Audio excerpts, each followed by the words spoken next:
নিপেন রিকমন বলটি ধরে রাখতে পারলেন না, আবারও সুরমার পায়ে বল, কিন্তু বলটি ধরে রাখতে পারলেন না, আবারও জুনা একাদশ চাতলাপুর কিক করেছেন, মধ্যমাঠে বল, আবারও মাউজিল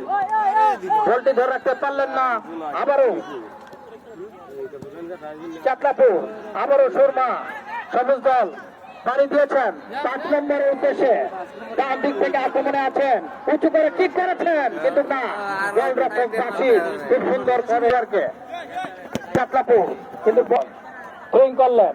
আবারও চাতলাপুরের অনুকূলে বল, আক্রমণে আছেন, কিন্তু না,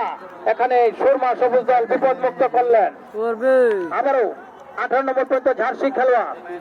সুরমা সবুজ দল, এখানে চাতলাপুরের বাধা ছিল, আবারও সুরমা